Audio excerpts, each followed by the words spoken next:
2월 11일 금요일 아침 묵상의 시간입니다. 오늘 우리에게 주시는 하나님의 말씀은 신약성경 요한복음 12장 12절에서 19절까지 말씀입니다. 그 이튿날에는 명절에 온 큰 무리가 예수께서 예루살렘으로 오신다는 것을 듣고 종려나무 가지를 가지고 맞으러 나가 외치되 호산나 찬송하리로다 주의 이름으로 오시는 이 곧 이스라엘의 왕이시여 하더라. 예수는 한 어린 나귀를 보고 타시니 이는 기록된 바 시온 딸아 두려워하지 말라 보라 너의 왕이 나귀 새끼를 타고 오신다 함과 같더라.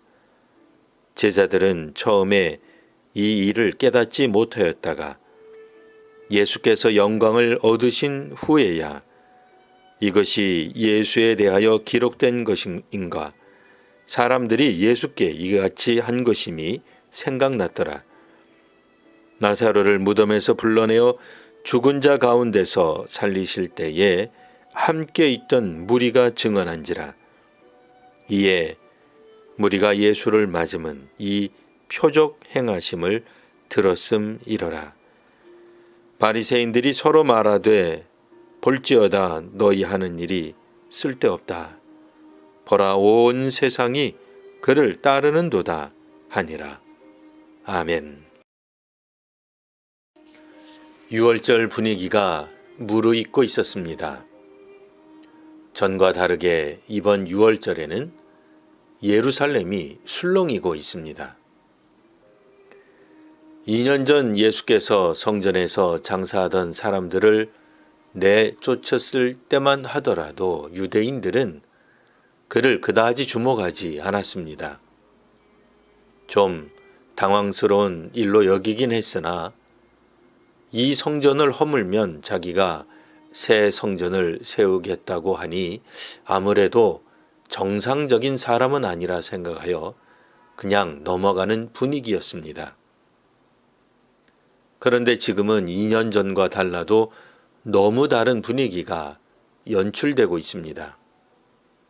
누가 시킨 것도 아닌데 예루살렘 주민과 순례자들이 길가에 나와서 종려나무 가지를 흔들고 있습니다. 저 멀리서 느릿하게 오고 있는 예수의 모습이 보입니다. 이 광경이 어떤 이들에게는 축제요, 소망이요, 이 나라가 해방되는 구원을 꿈꾸는 일이었습니다. 하지만 로마 당국자들이나 예루살렘 어용 종교 지도자들에게는 다른 의미로 다가왔습니다. 2년 전만 하더라도 나사렛 출신으로 알려진 예수는 그다지 알려진 바가 없던 인물이었습니다. 유대를 다스리는 로마 당국자나 어용 종교자들은 2년 전 예수를 위험 인물로 분류하지 않았습니다. 하지만 오늘은 분명 다른 양상을 보이고 있습니다. 그동안 예수는 여러 곳에서 기적을 행하고 하나님 나라에 대한 새로운 관점을 가르쳐 왔습니다. 몇 달 전에는 맹인을 고쳤다는 등 치유 기적에 최근에는 베다니에서 죽은 나사로를 살렸다는 소문이 더해져 오늘 같은 사태가 벌어졌습니다. 호산나 찬송하리로다 주의 이름으로 오시는 이 곧 이스라엘의 왕이시여. 이런 외침과 함께 국민들은 종려나무 가지를 흔들고 있었습니다. 이스라엘 역사에 있어서 주전 141년에 시리아에서 독립을 쟁취했을 때 그들은 종려나무 가지를 흔들었습니다. 이번에 6월절을 앞두고 예루살렘에 오시는 예수를 향해 종려나무 가지를 흔들었다는 건 분명 독립과 해방을 염원하는 정치적 의미가 깃들인 행위입니다. 또 너무나도 분명하게 시민들은 주의 이름으로 오시는 이 곧 메시아라는 표현을 합니다.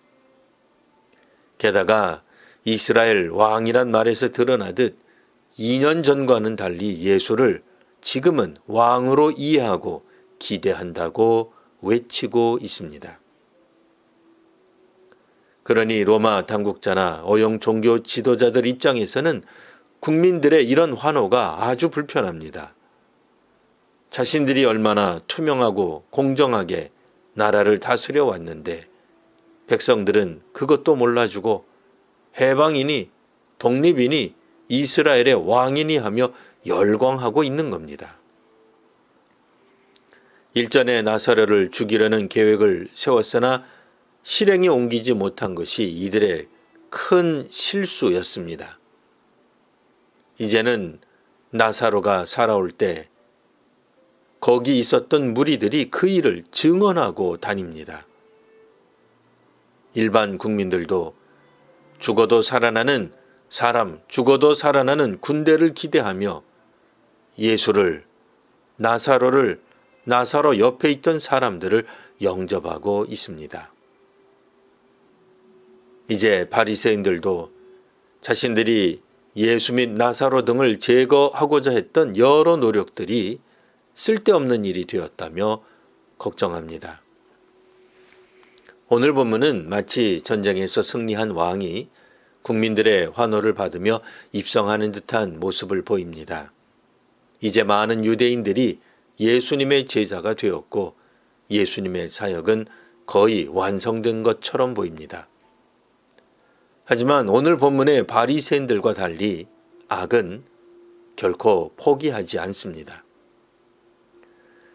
예수님에 대한 환호와 기대는 점점 사라지고 자신들의 요구와 이해에 맞지 않는 영적 지도자, 정치 지도자에 대해 사람들은 등을 돌리게 될 것입니다. 하나님 나라는 하나님께서 통치하시는 나라입니다. 우리가 하나님의 뜻에 따라 살아가는 나라이지 우리의 뜻을 구현하는 나라가 아닙니다. 만일 이 땅에 지도자의 꿈이 실현되는 곳이라면 그것은 지도자의 나라요, 그 사람의 정부라 할 것입니다. 하나님의 뜻이 이루어지기 위해 기도하며 순종하는 우리와 한국 교회가 되시기를 바랍니다. 기도하겠습니다. 하나님, 믿음으로 살아가는 우리와 한국 교회가 되게 하옵소서. 예수님의 기적에서 하나님 나라를 보게 하시고 예수님의 말씀에서 하나님의 뜻을 깨닫게 하옵소서. 우리의 필요를 채우는데 교회나 기독교를 이용하는 것이 아니라 하나님의 뜻을 구하며 살아가는 우리 한국교회가 되게 하옵소서. 오늘도 죄와 악이 활동하는 이 사회와 나라에서 하나님의 정의와 공의를 흐르게 하는 복의 통로로 살아가게 하옵소서. 예수님 이름으로 기도합니다. 아멘.